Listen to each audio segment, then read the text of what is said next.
Do you drop your change in the bottom of your purse? Did you know that loose change could help someone struggling to pay their electric bill? The Glasgow EPB has partnered with Community Relief for a new roundup program. By agreeing to have your EPB bill rounded to the next highest dollar, the change will be provided to Community Relief to help the less fortunate here in our community. Your spare pennies can make a huge difference for those struggling to pay for their vital electricity. If you're interested in the program, please call the Glasgow EPB at 651-8341. Sometimes people are injured through the carelessness of others. That's why the law requires every driver to be insured. You work hard and pay your insurance premiums. Hello, I'm Ben Rogers. When you're injured in a car wreck, you lose income, you have medical bills, and your ability to support yourself and your family is in danger. At Rogers & Driver, we know that. When you need help, we're here on the square in Glasgow, or visit us at rogersandriver.com. Rogers & Driver, your local full-service injury attorneys. Dad has been in the automobile business for over 40 years right here at Bailey Gibson. Anyone who knows Dad knows that the computer age is not exactly his thing, so we would never plug you in as just another number. Dad was raised in a small town by parents who taught him to do the right thing. Your car buying experience will be backed by a dealer who does the right thing. At Bailey Gibson, you'll make a friend who stands behind what he says and the vehicle you buy. Isn't that what we all want out of a car buying experience? At PBI Bank, we pride ourselves on providing great customer service with a hometown feel. We invite you to come in and meet our friendly staff who can help you apply for a mortgage, apply for an ag loan, open an account, or help with any other banking service. Trust PBI Bank to be your banking partner for personal or business accounts. Come visit or call us today. We are a Kentucky-based community bank serving the Commonwealth for more than a century. Stop in or visit online at pbibank.com to learn more about what we can offer you. TJ Regional Health offers a vast array of medical services in our community. The TJ Health Pavilion is home to over 35 family and specialty physicians, outpatient services center, the TJ Urgent Care, and the TJ Pavilion Pharmacy. The TJ Health Cave City Clinic is a walk-in medical care facility providing care 7 days a week with no appointment necessary. Stop by and visit one of our locations today. Mom, are we at Parish Carpet Store yet? Wow! Boring.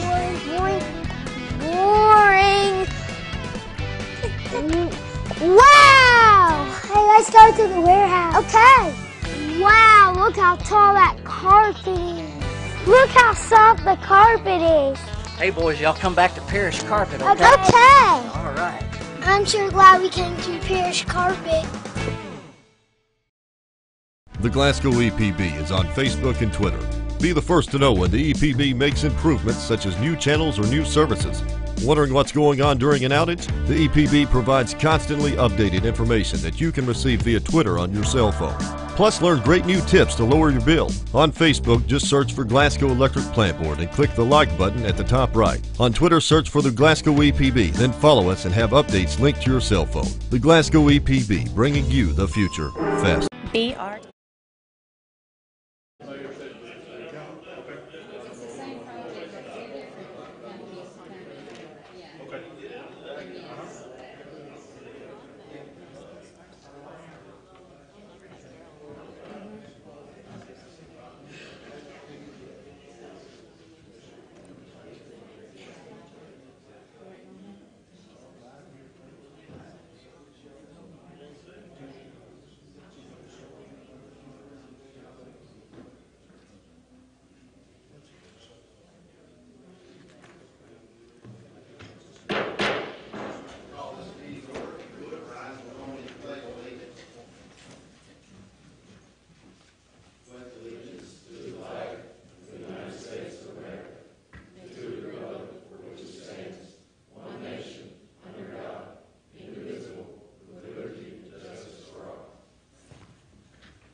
Councilmember Hammer will lead us in prayer as we begin. Let us pray. Dear Lord, thank you for giving us another beautiful day. Be with each one of us tonight as we continue to make the right decisions for our city. And God, please continue to protect our country and our military. In Jesus' name I pray. Amen. Thank you. Clerk, if you would please call the roll. Witcher, Here. Norris. Oliver. Here. Lowry. Here. Harris. Here. Gross. Here. Gaunts. Dickinson. Here. Kirkpatrick. Here. Honeycutt. Here. Neal. Here. Hammer. Here. 10 present. The minutes from the June 26th meeting. Are there any additions or corrections to those minutes? That being the case, I'll entertain a motion to approve. Councilmember Neal, and second. Councilmember Harris. All in favor signify by saying aye. Aye. All opposed? Motion carries. Thank you.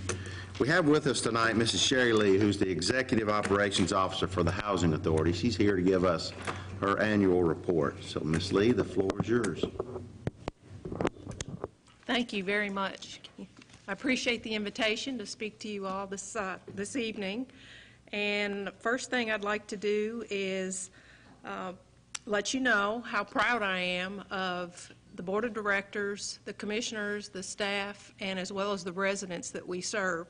Our board consists of Danny Gibson as the chair, Randall Norris as the vice chair, of course Mayor Doty, John Rogers, and our newly appointed resident commissioner, Joyce Allen.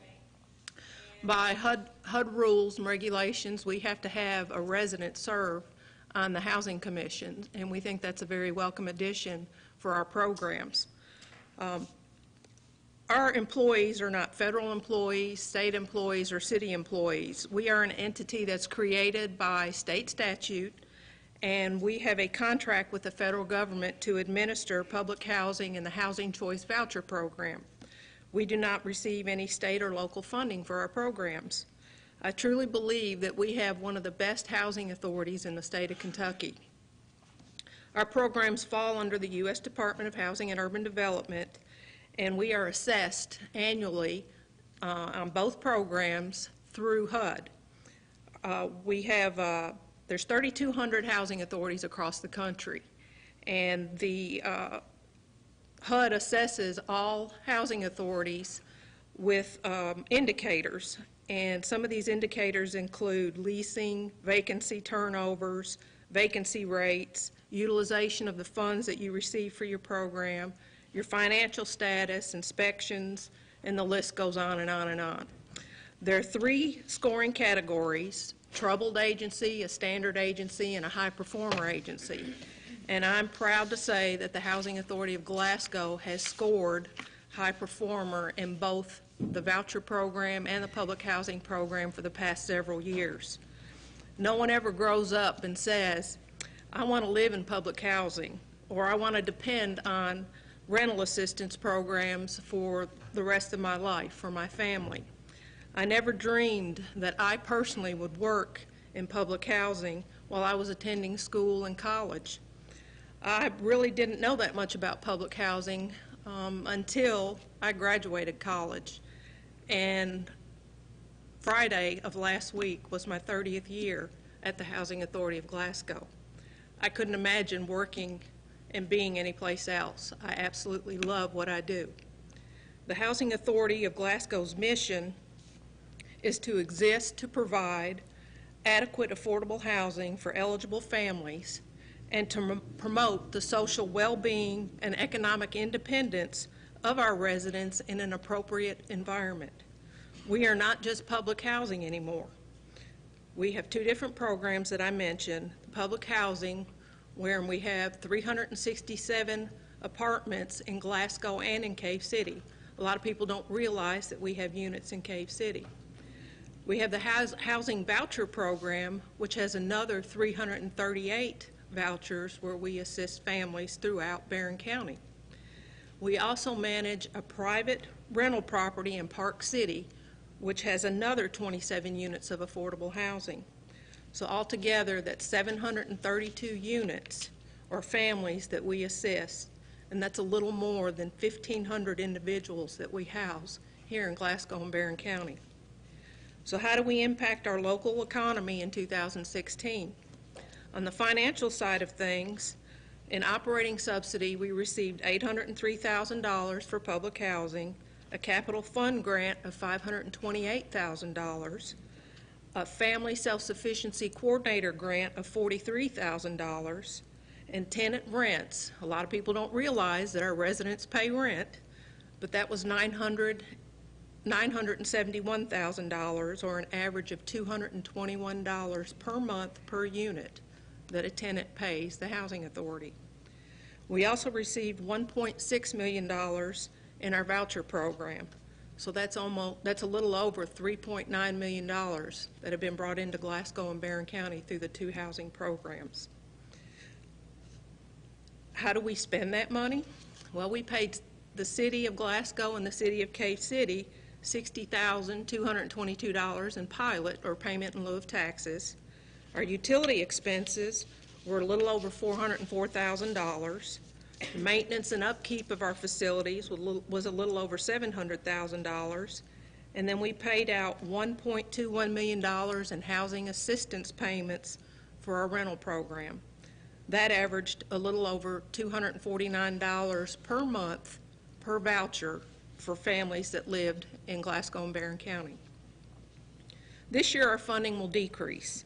The federal government has funded us at 74% of our eligibility and our admin fee for our voucher program.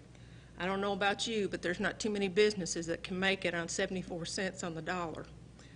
This is the second worst funding for our entity or our program since its inception in the early 1980s. A couple years ago, we received 69% funding for admin fees.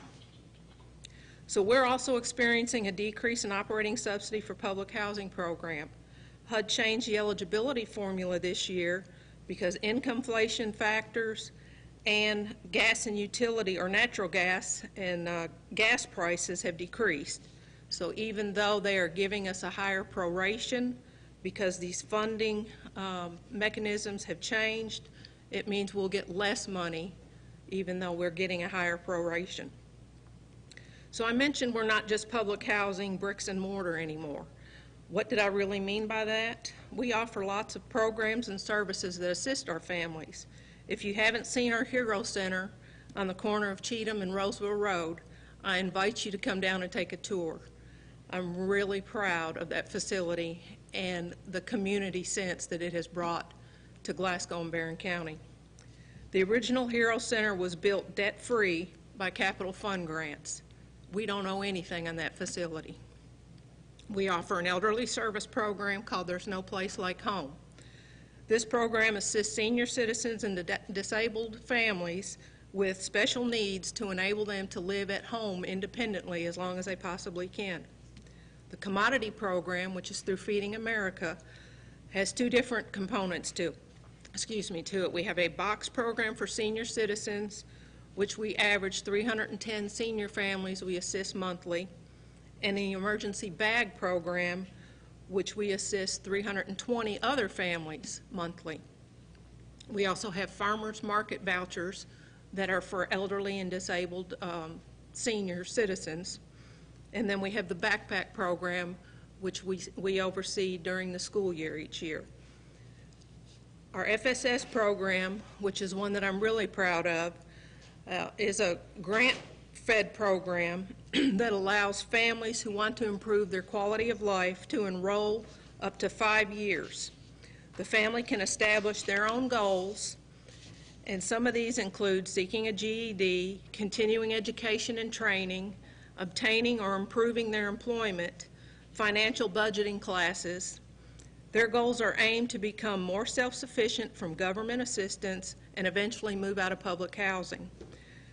A participant's rent will freeze when they enroll in the program, so when they obtain employment and their income increases, their rent will stay at that lower dollar amount, which will allow them to establish an escrow account. They will continue to pay rent into that escrow account until they graduate the program. Because of this, we have recently had a resident who participated in this program move out and purchase her own home. This is the second family that we've had do this since the inception of the program here at the Housing Authority. We currently have 35 participants enrolled, And the grant we received for this was written for 25. So you can see that there are several families who are interested in participating in this lifetime opportunity, in my opinion. Life-changing opportunity, that's for sure.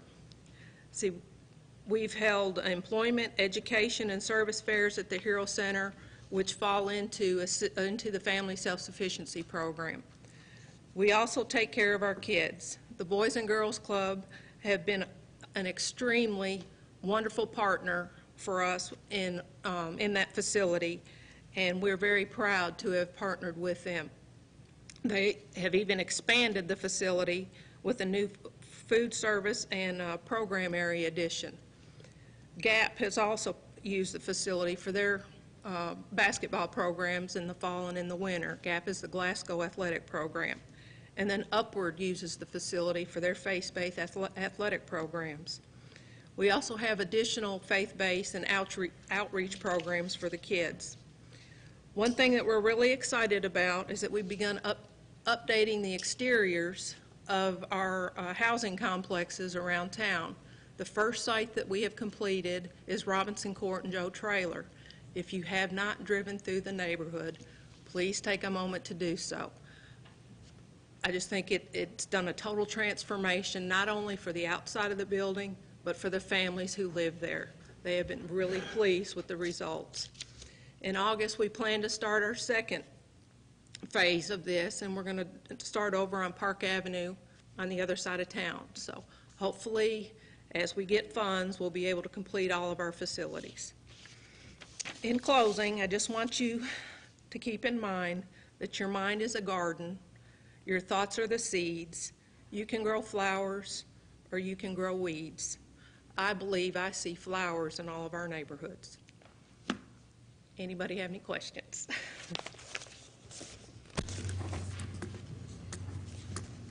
Again, thank you very much, then. I appreciate it. Thank you so much, Sherry, for your time and your report. I can't say enough about, from sitting on that board, I can't say enough about the self-sufficiency program and what a great benefit that is to those families that participate in that, for them to truly be able to set those goals and save money towards bettering their lives. It's a tremendous program. Thank you. The next item on the agenda is Sustainable Glasgow would like to address the council concerning their permanent location. We have Ms. Brandy Button and Dr. Jerry Ralston here tonight, and I think Ms. Button is going to speak, so if you would, the floor is yours, ma'am.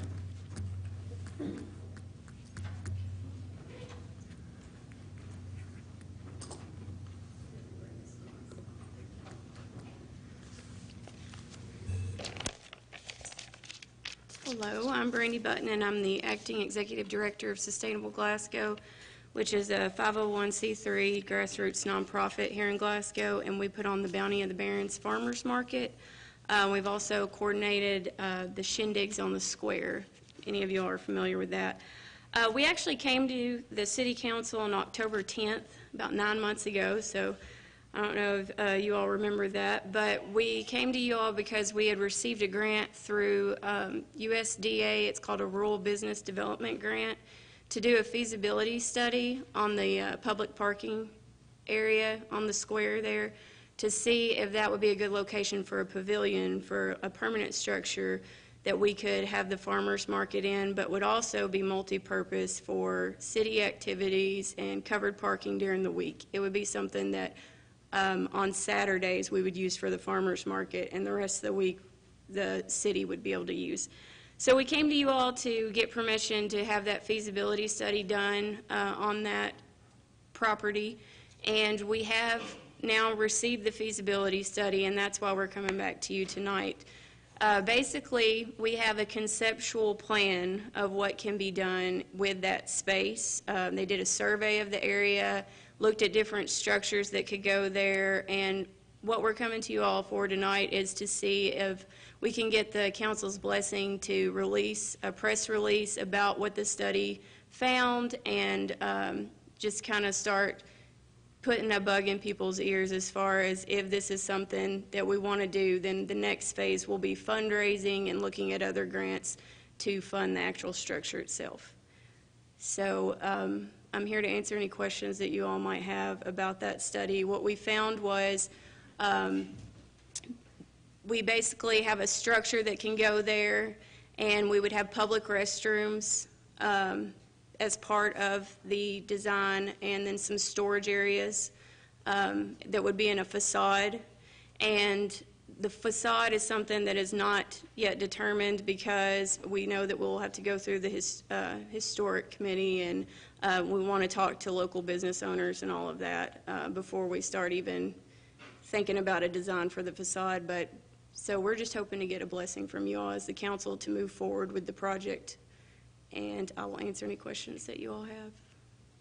Was the ground floor of the parking structure ever considered for this project? No, it was not. You know, that's a nice space that's already covered and not used on Saturday. Is that something you think you could look into? We can look into that. The feasibility study that we paid for was a $30,000 study specific to that location. And one of the reasons that we chose that location was because that's where the market moves currently whenever there's other events on the squares. So people are familiar with us being in that area. But yeah, we can always look at other locations. This is nothing that's like set in stone at this point. You're not asking us for approval tonight. You're just asking us to give the go-ahead and start talking about it. Is that right? Right. Okay.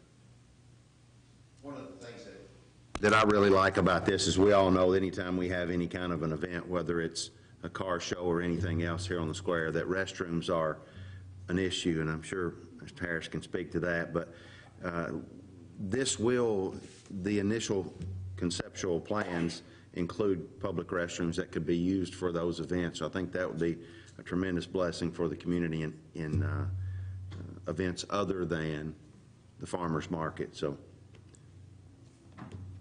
any questions of Ms. Budden? Do you have any idea right now, like you're talking about, you know, I think plumbing, sewage, Yes. restroom, as far as how many spaces would be affected as far as parking? There are 48 spaces there now, and with the design that we have, after moving the restroom around and the structure that we would have there, it would turn to 31 spaces. And we came up with 31 spaces because I actually did a survey for the last week of April. I came out every day at 1:30 and counted how many cars were in the parking lot, and the average came out to be 31 spaces. We used that as a base number because we knew we couldn't keep all 48 spaces. Once a structure's on there, it's just not possible. The design team that we had at RBS looked at it every way that they could to keep all of those spaces and said that 31 is about as max as you're going to get. If we were to give you a blessing, if we got some kind of time frame, do you think to complete the project, or when you would want to get started? Well, the main thing that we wanted tonight was to be able to put out a press release and show what the study found and the cost estimate of the study. We don't know how long it's going to take us to raise those funds. So this may never turn into a reality. It's something that we think would be great to revitalize the square. The bathrooms are going to be a great thing for events. You may lose spaces, but, you know, there are spaces that can be created if we look at other, you know, design schemes and things like that. It's all conceptual at this point. If we got another grant, I can tell you this, if we can raise matching funds and we do apply for another USDA grant, those grants work in like a 3-year maximum limit. So if we can't raise all the funds, it may be something that we do in phases. So say we would start the first phase and that would be a year. And then, you know, if we could raise more funds, then the second phase would be another, you know, so I can't really, I can't give you a time frame. One reason why I asked the question, and Mayor can correct me if I'm wrong, the water company may be tearing up that side of the square this summer. I didn't know if it was something you was trying to get started this year, or you're looking at next year. If that's the case, anyway, when they start that up at North 3rd Street, so that's the only reason why I was asking that question. if that's the case, it would be great for our first phase, like goal to be, and we're, you know, we want to work with the city on this, is If that's the case, then it would be great for our first phase to be just the bathroom, to raise enough funds for just the bathroom. And we're looking at it from every angle. If we had the funds to do the entire project, we would, but if we do in phases, and if the city's already planning to do something like that, then it would make the most sense to try to raise funds to just do the restroom, and then the next phase maybe the structure, and then the next phase maybe the facade. In recent meetings with Dr. Rawson and Ms. Button, we've discussed many of the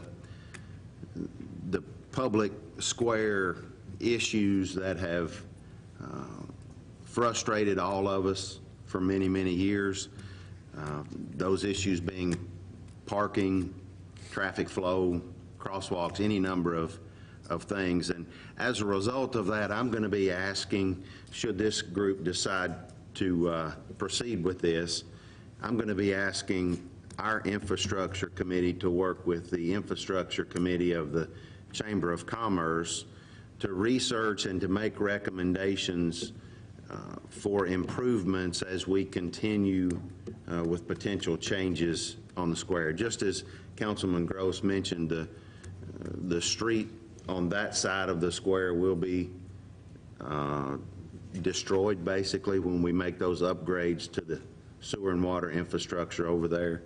So it would be a perfect time for us to start addressing some of the issues that we have, as I say, had for years and years. So I think that would be beneficial. As I say, we've all experienced those issues in the past, and this looks like a good opportunity for us to try and make some much needed, much discussed changes. Any other questions of Ms. Button? I'll entertain a motion to express the council's support for this project and allow them to move forward with their press release and exploration of fundraising. Have a motion by Councilmember Gross and second. Councilmember Neal. Any discussion? All in favor signify by saying aye. Aye. All opposed? Aye. And the motion carries. Thank you, Ms. Button. Thank you. Next item on the agenda is a resolution for the city to make an application for grant funding for bulletproof vests. Be it hereby resolved by the City of Glasgow that April Russell, the grant writer for the City of Glasgow, shall be and hereby is authorized and directed to make application on behalf of the city for a grant administered through the U.S. Department of Justice, Office of Justice Programs in the Bulletproof Vest Partnership. The amount of the grant is $3,879.94, which will be used, if received, by the Glasgow Police Department to purchase 10 vests to replace vests which have expired. This grant is a 50-50 match, with the city matching amount being $1,939.97. Be it further resolved by the city that Mayor Dick Doty shall be authorized and directed to execute any and all documents necessary to make that application. Having heard the resolution, do I have a motion to approve? Councilmember Witcher, and second. Second. Councilmember Hammer. Any discussion? All in favor signify by saying aye. Aye. All opposed? The motion carries. Thank you. The next item on our agenda is the approval of the new clerk administrator, but before we do that, I must express my gratitude to John Garrett. For the past 7 or so months, he has covered that role and covered that role with great enthusiasm. I would be in serious trouble had it not been for John. So I thank you for that. You've done a wonderful job. For those of you that don't know, John's real job is at the landfill. Recently, he was promoted to the landfill manager's position, and I'm very confident that John would kill himself trying to do both roles if we were to ask him to do that. But I think that his talents and his training and his experience best serve the city with him dedicated to that new position as landfill manager. He's agreed to work with the new clerk administrator to aid in that transition. And I think John would be the first to tell you as well that the rest of the City Hall staff have all pitched in to get us through this vacancy, and for that I thank them. As I said, the next item is a municipal order appointing Jamie McFarland as the City Clerk Administrator.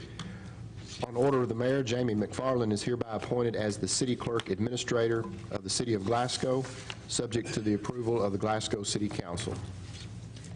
Having heard the order read, do I have a motion to approve? Councilmember Gross, and second. Councilmember Lowry. Any discussion? All in favor signify by saying aye. All opposed? The motion carries. Thank you. Next item on the agenda is municipal order appointing Jay Shadhari to the Tourism Commission.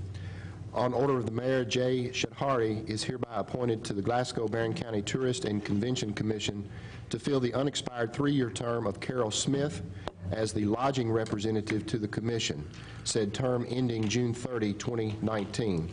This appointment is subject to the approval of the Glasgow City Council. Having heard the order read, do I have a motion to approve? Councilmember Witcher, and a second. Councilmember Kirkpatrick. Any discussion? All in favor signify by saying aye. All opposed? Motion carries. Thank you. That's all that we have on the agenda tonight. I have a couple of announcements.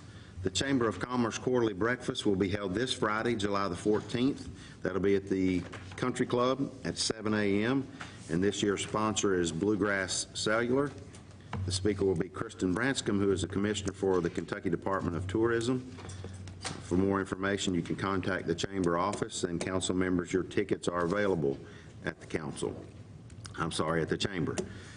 Jenny Lou's Country Review will be performing at the Plaza Theater on July the 15th at 7 p.m. Tickets are available for $12 in advance or $15 at the door, and you can contact the Plaza Theater for more information. Are there any other announcements? No more announcements, but you kind of beat me to the punch on John there. I just wanted to thank him so much, and that Tommy always took such good care of us, but John is a wealth of information, and anything I've needed in the last 7 months, just he is on it and gives me more than I could ask for. And I know Mona has helped out a lot and sent things to us, but John is a dream employee. He just is wonderful. I wanted to say thank you, John. I agree. I'd like to second that, too. He's been wonderful for us. Yep. I want to say thank you too, John. Thank you. How about a round of applause for John?